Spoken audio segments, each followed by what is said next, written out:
नमस्कार दोस्तों, मैं आपका दोस्त मनीष आप सभी का मेरे इस यूट्यूब चैनल पर बहुत बहुत स्वागत करता हूं। तो दोस्तों, आज हम लोग इस वीडियो में भारतीय संविधान का अध्ययन करेंगे और भारतीय संविधान के अंतर्गत एक बहुत ही महत्वपूर्ण टॉपिक है संविधान की प्रस्तावना।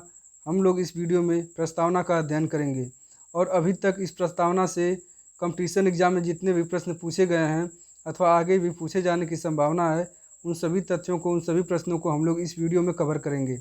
तो आइए हम लोग प्रस्तावना को पढ़ते हैं। तो सबसे पहले हमें यह समझना होगा कि प्रस्तावना कहते किसे हैं।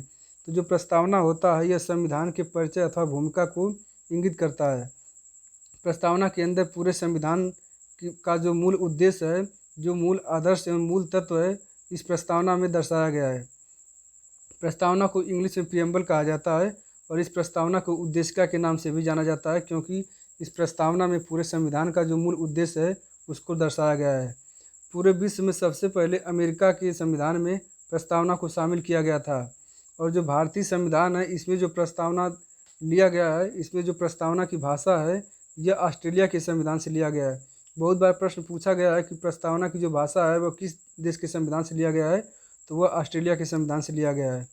और इस भारतीय संविधान की प्रस्तावना के संबंध में एक भारतीय संविधानवेत्ता हैं एन.ए. पालिकीवाला।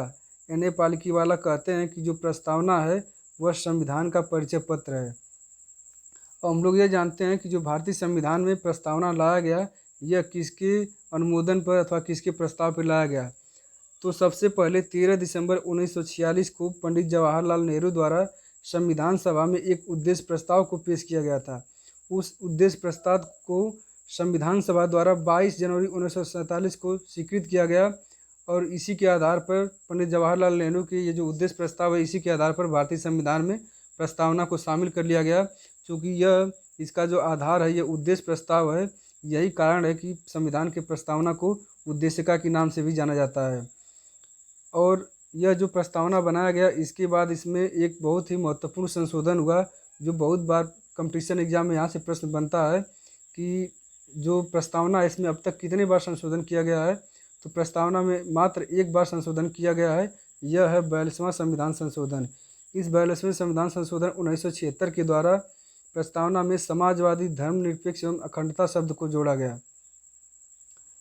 अब हम लोग कुछ संविधानवेत्ता हैं जो संविधान के बारे में अपने विचार व्यक्त किए हैं, उसको हम लोग बारी बारी से देखते हैं। जो के.एम. मुंशी हैं, यह संविधान की प्रस्तावना के बारे में कहते हैं कि जो यह प्रस्तावना है यह राजनीतिक जनपत्री है, जबकि न्यायमूर्ति हिदायतुल्लाह जो हैं, यह उद्देशिका को संविधान की मूल आत्मा कहते हैं। और जो डॉक्टर भीमराव अंबेडकर जी हैं, यह भारतीय संविधान का जो अनुच्छेद 32 है, संवैधानिक उपचारों का अधिकार, इन्होंने संवैधानिक उपचारों के अधिकार को संविधान की आत्मा अथवा हृदय कहा है। जबकि जो सर आइवर जेनिंग्स हैं, सर आइवर जेनिंग्स ने कहा है कि भारतीय संविधान को विश्व का सबसे बड़ा और विस्तृत संविधान बताया है। जेनिंग्स के अनुसार जो भारतीय संविधान है, यह विश्व का सबसे बड़ा एवं विस्तृत संविधान है। जबकि जो अल्लादी कृष्णस्वामी अय्यर हैं, यह प्रस्तावना के संबंध में कहते हैं कि प्रस्तावना दीर्घकालीन सपनों के विचार हैं। यानी इनके अनुसार यह बताया गया है कि जो प्रस्तावना लाया गया है, यह तुरंत का सोचा हुआ विचार नहीं है, बल्कि इसके लिए बहुत पहले से ही इस पर विचार किया गया है। वह कई वर्षों का विचार है जो प्रस्तावना में हम लोग को देखने को मिलता है। और हम लोग प्रस्तावना को देख लेते हैं कि इसमें क्या कहा गया है। तो भारतीय संविधान का प्रस्तावना अथवा जो उद्देशिका है, इसको जो शुरू किया जाता है, इसमें हम भारत के लोग से शुरू किया जाता है।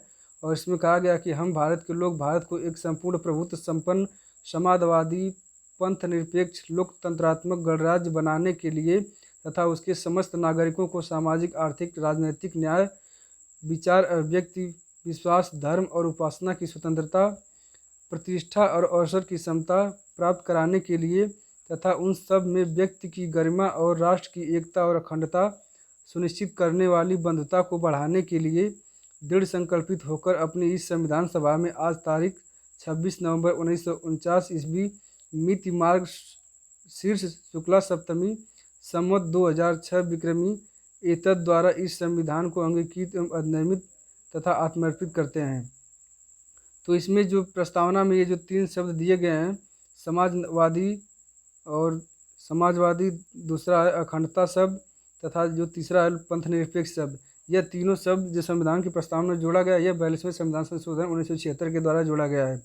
बहुत बड़ा प्रश्न यह पूछता है कि जो भारतीय संविधान की प्रस्तावना है उसमें कितने प्रकार के न्याय दिए गए हैं, तो उसमें सामाजिक, आर्थिक एवं राजनीतिक न्याय दिए गए हैं। अब हम लोग संविधान की प्रस्तावना इसमें यह भी देख लेते हैं कि जो संविधान का जो शुरुआत होता है हम भारत के लोग, उसको कहाँ से लिया गया है, तो दक्षिण अफ्रीका से लिया गया है। क्योंकि दक्षिण अफ्रीका का जो संविधान है उसकी शुरुआत भी इसी से होता है कि हम दक्षिण अफ्रीका के लोग, इसी के आधार पर भारतीय संविधान की जो प्रस्तावना है यहीं से लिया गया है। अब हम लोग प्रस्तावना में कुछ महत्वपूर्ण शब्द का प्रयोग किया गया, उस शब्दों को हम लोग देख लेते हैं कि उसका अर्थ क्या होता है। तो जो पहला शब्द है कि हम भारत के लोग, इसका अर्थ यह है कि जो भारतीय संविधान है और संविधान में जो भारत के लोग हैं उन्हीं के द्वारा संविधान को अंगीकृत एवं अधिनियमित किया गया है। और जो संप्रभुता है यह भारत की जनता में निहित है, यानी भारत के लोगों में ही संप्रभुता निहित है और भारत के लोग संविधान के मूल स्रोत हैं। बहुत बार प्रश्न पूछा गया है कि जो भारत के लोग हैं यानी संविधान की जो प्रस्तावना है उसके मूल स्रोत क्या है, तो जो संविधान है इस संविधान की जो मूल स्रोत हैं वह भारत के लोग हैं, यानी भारत की जनता है। और संविधान की समस्त शक्तियों का जो केंद्र बिंदु है वह भारत की जनता ही है। और जो अंतिम संप्रभुता प्राप्त है वो भारत के लोगों को ही प्राप्त है। भारत की जनता में ही यहाँ की संप्रभुता निहित है। भारत का जनता ही यहाँ के राजा का चुनाव करेगा। अब हम लोग संप्रभुता का अर्थ देख लेते हैं कि संप्रभुता क्या होता है। तो जो संप्रभुता होता है इसका अर्थ यह होता है कि जो भारत है इस पर किसी अन्य व्यक्ति का अथवा किसी अन्य देश का इस पर कोई भी हस्तक्षेप नहीं है। यानी जो भारत देश है ये अपने आंतरिक एवं बाह्य मामले में निर्णय लेने के लिए स्वतंत्र है, इस पे किसी अन्य देश का कोई भी हस्तक्षेप नहीं है। अब हम लोग समाजवादी शब्द का अर्थ जान लेते हैं कि समाजवादी शब्द का अर्थ क्या होता है। तो जो समाजवादी होता है इसका मूल अर्थ होता है समानता स्थापित करना। समाज के अंदर हमेशा यह समानता की बात करता है, इसमें एक व्यक्ति दूसरे व्यक्ति के समान हो इस प्रकार की बात किया जाता है। इसमें किसी भी व्यक्ति को सामाजिक, आर्थिक अथवा राजनीतिक रूप में भेदभाव नहीं किया जाता है। यानी समाजवादी में प्रत्येक व्यक्ति को अपने विकास का कार्य करने के लिए, अपने आप को विकास के रास्ते पर ले जाने के लिए उसको पूरी स्वतंत्रता होती है, उसके साथ कोई भी भेदभाव नहीं किया जाता है। तो हम लोग धर्मनिरपेक्ष शब्द को देख लेते हैं। जो धर्मनिरपेक्ष शब्द है इसको इंग्लिश में सेकुलर कहा जाता है और इसका जो अर्थ होता है, इसका अर्थ यह होता है कि जो भारतीय देश है, भारत के अंदर सभी धर्मों को समान रूप से मान्यता प्राप्त है। यानी इस देश में किसी धर्म विशेष को मान्यता नहीं प्राप्त है, यानी किसी एक धर्म को विशेष मान्यता नहीं दी गई है, बल्कि भारत के अंदर बौद्ध धर्म, सिख, ईसाई सभी प्रकार के जो धर्म है सभी को समान रूप से समर्थन प्राप्त है। भारतीय संविधान को जो अनुच्छेद 25 से 28 है, इस 25 से 28 के अंतर्गत धार्मिक स्वतंत्रता का अधिकार दिया गया है। और जो सबसे पहला राष्ट्र है, विश्व का जो सबसे पहला राष्ट्र है यह संयुक्त राज्य अमेरिका है, जिसने अपने संविधान में धर्मनिरपेक्षता शब्द को शामिल किया। यानी जो यूएसए है यहाँ पे धर्मनिरपेक्षता को अपनाया गया है, यहाँ पे किसी विशेष धर्म को मान्यता प्राप्त नहीं है।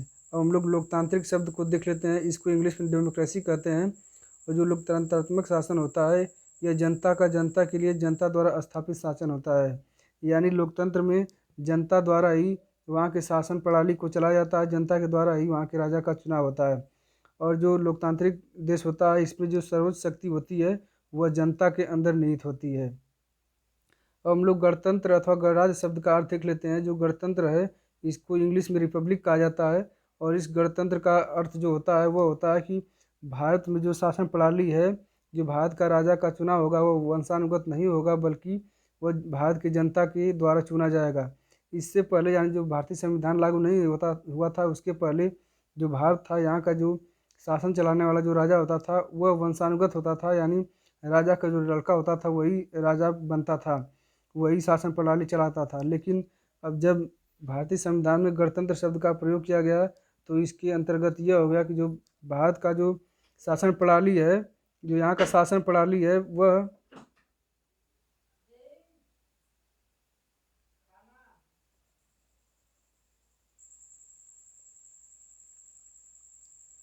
हम लोग न्याय शब्द को देख लेते हैं कि न्याय शब्द का अर्थ क्या होता है। तो जो भारतीय संविधान की प्रस्तावना है उसमें 3 तरह के न्याय को दिया गया है, सामाजिक, आर्थिक एवं राजनीतिक न्याय। यह बहुत बार प्रश्न पूछा गया है कि भारतीय संविधान में कितने प्रकार का न्याय दिया गया है। तो यहाँ के नागरिकों को 3 प्रकार का न्याय है: सामाजिक न्याय, आर्थिक न्याय तथा राजनीतिक न्याय। हम लोग स्वतंत्रता शब्द को देख लेते हैं, इसका अर्थ क्या होता है। तो जो स्वतंत्रता शब्द है इसका अर्थ यह होता है कि लोगों की गतिविधियों पर किसी प्रकार का कोई भी रोक टोक नहीं है, यानी भारत के अंदर रहने वाले प्रत्येक व्यक्ति को अवसर की समानता प्रदान किया गया है, यानी उसको किसी भी प्रकार के अवसर के लिए उसको भेदभाव नहीं किया जाएगा, बल्कि उसको समान रूप से अवसर प्रदान किया जाएगा। प्रस्तावना में स्वतंत्रता, समता और बंधुत्व शब्द जो शामिल किया गया है यह फ्रांस की क्रांति से लिया गया है। फ्रांस की क्रांति 1789 से 1799 तक चली थी और इसी फ्रांस की क्रांति से यह जो स्वतंत्रता, समानता और बंधुत्व शब्द है यहीं से प्रेरित है। अब हम लोग समता का अर्थ देख लेते हैं कि समता का अर्थ क्या होता है। तो जो समता है, समता का अर्थ होता है इक्वलिटी, और भारतीय संविधान में जो अनुच्छेद 14 से 18 है इसमें समता की बात किया गया है। इसमें समता से रिलेटेड कुछ प्रावधान किए गए हैं। और जो समता का अर्थ होता है उसका अर्थ ये होता है कि समाज के किसी भी वर्ग के लिए विशेषाधिकार नहीं हो, यानी भारत के अंदर रह रहे कोई भी व्यक्ति, जो अधिकार एक प्रधानमंत्री को हो वही अधिकार एक भारत की जनता को हो, यानी इसमें किसी भी प्रकार के व्यक्ति को कोई विशेषाधिकार प्राप्त नहीं है। इस प्रकार का अवसर की बात किया गया है। लेकिन इसमें कुछ अपवाद भी है। कुछ अपवाद यह है कि जैसे यहाँ पे जो राष्ट्रपति हो गया, जो प्रधानमंत्री हो गए, और भी जितने प्रकार के जो बड़े पदाधिकारी हैं उनको विशेषाधिकार प्राप्त रहता है, क्योंकि इस पे अगर ये लोग अपने कार्यकाल के समय अगर हैं तो उस समय अगर ये किसी भी ऐसी गतिविधि को करते हैं जो असंवैधानिक होता है, उसके बावजूद भी इनको किसी भी प्रकार के दंड का अधिकार नहीं होता है, यानी इसको दंड नहीं दिया जा सकता है अथवा न्यायालय में इनको चुनौती नहीं दी जा सकती है। अब प्रस्तावना से संबंधित कुछ वाद हैं, इसको हम लोग देख लेते हैं। पहला जो है वह बेरवाड़ी संघवाद जो 1960 में हुआ था। इस वाद में यह कहा गया कि जो प्रस्तावना है यह संविधान का भाग नहीं है, इसलिए जो प्रस्तावना है इसमें किसी भी प्रकार का संशोधन नहीं किया जा सकता है और प्रस्तावना के द्वारा किसी भी भारतीय नागरिक को न्याय नहीं दिया जा सकता है, क्योंकि यह जो प्रस्तावना है यह भारतीय संविधान का अंग नहीं है। इसके बाद केशवनंद भारती बनाम केरल राज्यवाद हुआ 1973 में। इस वाद में यह कहा गया कि जो प्रस्तावना है यह संविधान का अभिन्न अंग है, इसलिए अब जो संविधान की प्रस्तावना है अथवा उद्देशिका है इसमें संशोधन किया जा सकता है, क्योंकि यह संविधान का अभिन्न अंग है। लेकिन संशोधन करते समय यह ध्यान देना है कि जो संविधान की जो मूल प्रस्तावना है अथवा मूल जो भाव है, मूल ढांचा है, उसमें कोई बदलाव नहीं होना चाहिए। और यह जो उद्देशिका है यह न्याय के योग्य नहीं है, यानी उद्देशिका के अंदर जितने भी प्रावधान किए गए हैं, जितनी बात कहा गया है, उसके आधार पर किसी भी व्यक्ति को दोषी तथा किसी भी व्यक्ति को अयोग्य या दंड का प्रावधान नहीं किया जा सकता है, यानी उसको दंड नहीं दिया जा सकता है। हम लोग प्रस्तावना से संबंधित कुछ महत्वपूर्ण तथ्यों को देख लेते हैं। इसमें जो राज्य का सबसे महत्वपूर्ण तत्व है यह संप्रभुता है। और प्रस्तावना में अब तक कितने बार संशोधन किया गया या बहुत बार प्रश्न पूछा गया, तो प्रस्तावना में अब तक सिर्फ एक बार संशोधन किया गया है, 42वें संविधान संशोधन 1976 द्वारा। 26 नवंबर 1949 को भारतीय संविधान की जो प्रस्तावना है उसमें 26 नवंबर 1949 को अंगीकृत, अधिनियमित एवं समर्पित यह संविधान सभा द्वारा किया गया है। भारत की जनता द्वारा 26 नवंबर 1949 को अंगीकृत किया गया है। और भारतीय संविधान की प्रस्तावना में जो गणतंत्र शब्द है इसका अर्थ होता है भारत में वंशानुगत शासन नहीं है, बल्कि यहाँ का जो शासन प्रणाली है जनता के द्वारा चुनी गई शासन प्रणाली के द्वारा होता है, यानी यहाँ के जो राजा का चुनाव होता है यह जनता के द्वारा किया जाता है, न कि राजा का लड़का ही राजा बनेगा। तो इसमें एक सबसे बड़ी महत्वपूर्ण बात यह है, जो यह डेट दिया गया 26 नवंबर 1949, यह बहुत बार पूछा जाता है कि प्रस्तावना को भारतीय संविधान को प्रस्तावना में कब इंगित किया गया था। तो जो अंगीकृत और अधिनियमित किया गया था यह 26 नवंबर 1949 को किया गया था।